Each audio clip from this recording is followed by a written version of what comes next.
Well, I'm lucky enough to have a great collaborative relationship with all the directors I work with, but it's even more so with Paul. He's depending on your opinion and calling you in the middle of a shoot day and saying things like, "I'm about to roll the camera, and I think I'm going to take this shot and go, move from here to here, and then pan."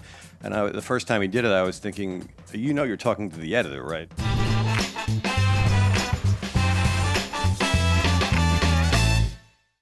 My name's Andreas Wiseman. I'm the international editor at Deadline, and I'm delighted to be with you guys today to talk about Apple and Paul Greengrass's powerful, immersive, inspirational movie, The Lost Bus, which you can all see now on streaming. It's incredibly immersive, as I say, very heart-pounding movie.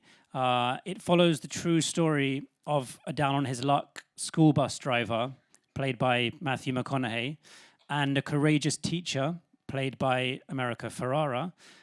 They're in Northern California. They have to come together to overcome this escalating inferno that would soon come to be known as one of America's deadliest and most destructive wildfires. This is the 2018 Camp Fire, and obviously the movie has taken on even greater resonance since the fires that damaged LA so badly since then. I'm here with four of the key creatives from the film to discuss it. A very esteemed panel, Oscar winners, BAFTA winners.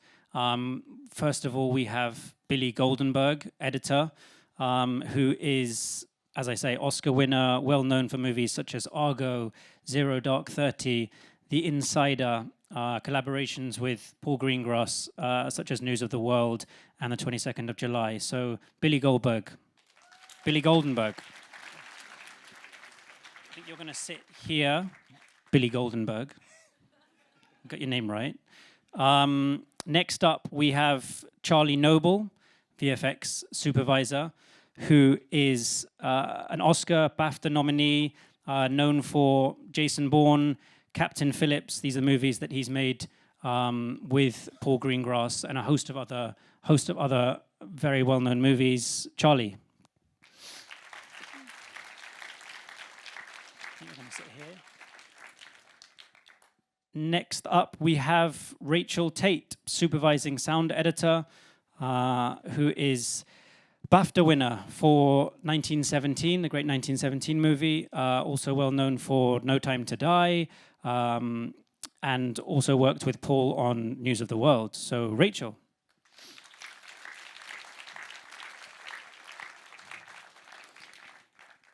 And finally, we have Will Miller, re-recording mixer, BAFTA and Oscar nominee from Paul's News of the World.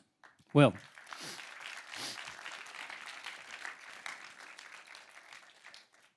We're first of all going to watch a quick clip, and then we'll jump in. Turn! Turn now! Yes! Okay! Go!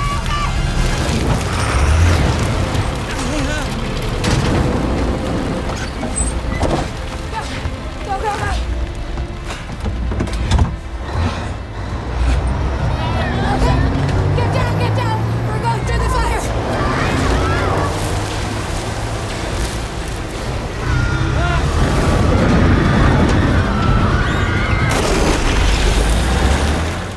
Billy, the pacing of this movie, I was watching it, and we were talking outside. I was saying my heart was kind of pounding throughout, not only because I have young kids, and young kids are very involved in this, but it's a very propulsive movie, which is quite, which is very Paul Greengrass-esque, right? How did you go about, working on that pacing? How did you find that rhythm with Paul? Well, Paul's really great about putting the audience in the seat with the characters. So, the pace of their performances sort of dictates the pace of the editing, and the pace of their experience dictates the pace of the editing. We're trying to keep the audience fully immersed, which is, big credit to everybody here on my left who are, because it is a team effort to make the visual effects and the sound and the editing all sort of come together to create that experience. So, you're trying to take the audience on a ride, but you can't do it nonstop. So you have to find the places to slow down and then speed up so that it doesn't get monotonously just fast, because I think that would be too overwhelming for an audience. So we try together to find that right balance of having, the introspective moments with the characters, and then, the rest of it being the thrill ride of trying to get out of that fire. You've worked with Paul on a couple of movies before. How would you describe your kind of collaboration, dynamic with him compared to other filmmakers? Is it a similar collaboration and rhythm, or are there particular things about how you work with Paul, would you say? Well, I'm lucky enough to have a great collaborative relationship with all the directors I work with, but it's even more so with Paul, because he's depending on your opinion and calling you in the middle of a shoot day and saying things like, I'm about to roll the camera and I think I'm going to take this shot and go, move from here to here and then pan. And the first time he did it, I was thinking, you're talking to the editor, right? Because usually I don't get those questions, but now I'm so accustomed to it. So it is really a collaboration from the script writing process, where I'm reading draft after draft, and then through the shoot, and then through the post. And it's why I keep coming back. And he's an extraordinary collaborator. And through the process of post, we just go back and forth with things. He likes to keep his distance and just, not come to the editing room all that much. He just likes to see screenings and give notes and feedback. So he remains objective, which is really thrilling for me. So he lets me have a lot of free reign. And, and Paul's an incredibly intelligent guy. So I'm learning something from him every day. Great. And also going on to direct yourself as well, right? You've already directed, and now you're directing again, right? Yeah, I directed a film last year called Unstoppable, and it's on Amazon. I'm hoping to direct this a film later in the late spring. Great. Charlie, let's talk about the authenticity, because these fire images are incredible in this movie. The VFX is truly something. How did you go about achieving that authenticity? What were the kind of key points there? We were lucky we had about 4 or 5 months of prep, basically, before the shoot, pre-production, really. And we managed to assemble about an hour's worth of footage from this fire itself. Pretty harrowing stuff. And we got quite a bit of material from John Messina, who was the Camp IC commander on the day of the fire. So he gave us a wealth of advice and reference material. Also got quite a bit of stuff from Mary Ludwig herself, who was actually on the bus. So she was great to talk to, and she gave us a lot of really good reference. So, before we started shooting, I had about an hour's worth of material, which I could point to any of our vendors who were producing the lovely work and say, make it look like that. That's where we are on the road. That's what it's got to look like. And we spent a long time planning. We produced a map of Paradise and the route that the bus took, laid the clips from all along that route, from reference clips from the fire itself, as to, okay, at this point, this is what the fire looks like. A bit further on, this is what it looks like. So everyone knew, the cast and the crew knew what they were going through. And then when we were actually shooting, SFX we could all collaborate. And so the lighting department knew what we were aiming for. SFX gave us as much fire as they could. So I think we probably exhausted the whole supply of propane for New Mexico. I think we sort of we burnt it all, and it was great. It gave us good interactive lighting and really good, something that the cast could bounce off and react to, because obviously it's hot. You can't get too close to it, and it's quite important when you're obviously for the actors to have that immediacy.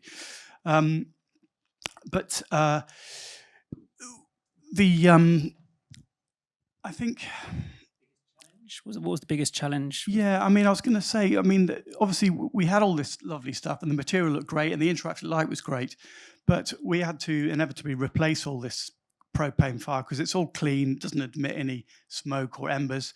So we were then pasting over the lights and the clean propane trees that were metal trees that we had burning, with flames, CG flames that could emit smoke and embers. I think embers were kind of constant presence throughout the movie. There's even with some shots where there's no fire, you get the odd ember coming through, and immediately it's threatening. Yeah. Well, that brings us to Rachel, I think, and just how you went about creating this soundscape, Rachel. How you managed to make it quite as immersive as it is. I mean, embers felt like part of that, but real fire, real radio, interactions. Can you tell us a bit about that? Yeah, well, as some of you might know, Paul Greengrass is from a journalism background, so he has this unique way of approaching his films that other directors just don't have. He comes from needing this sort of kernel of truth at the heart of all his films. I've done 5 films with him now. I'm about to start a 6th.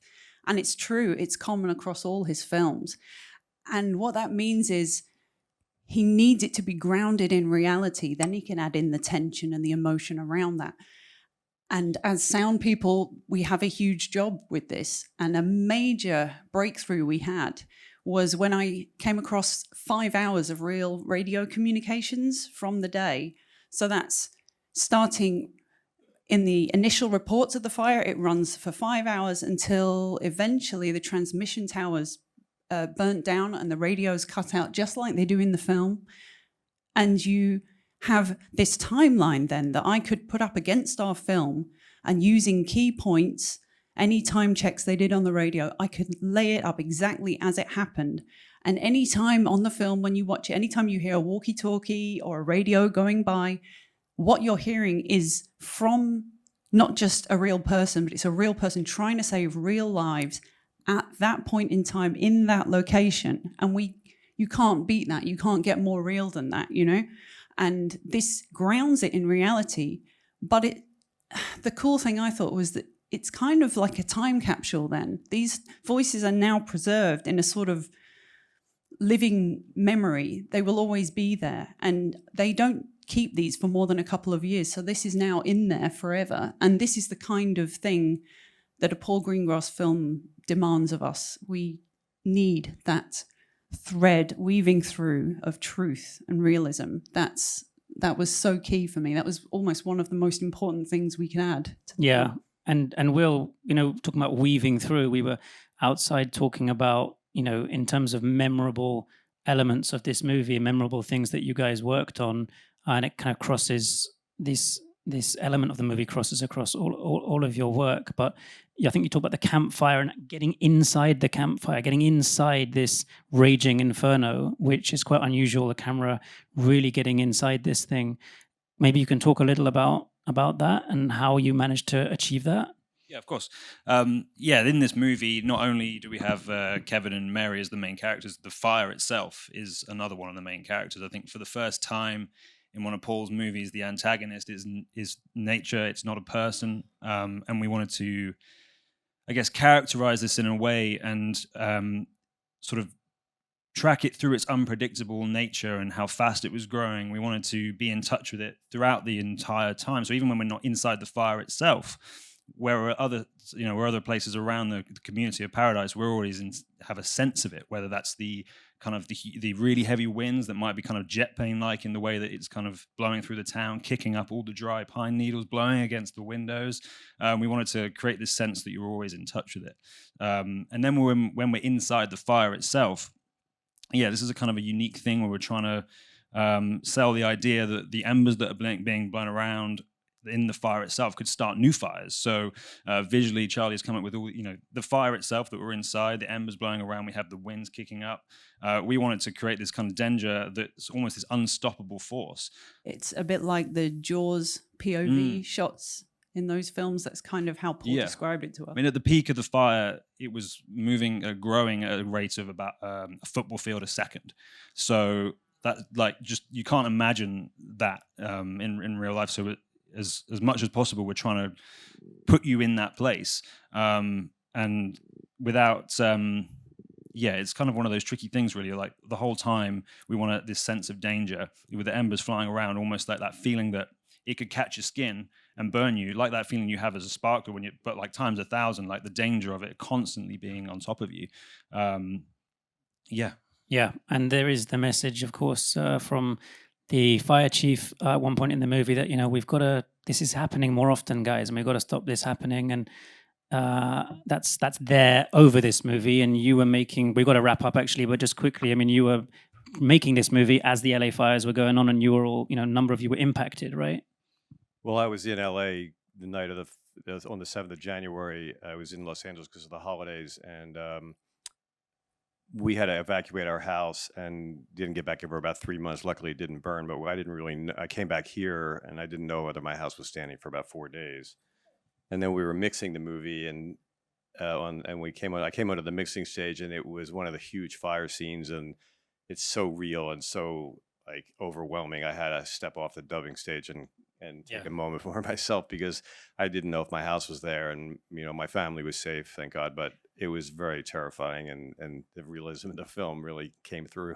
Yeah, absolutely. Well, look, Billy Goldenberg, Charlie Noble, Rachel Tate, Will Miller, thank you so much for being with us.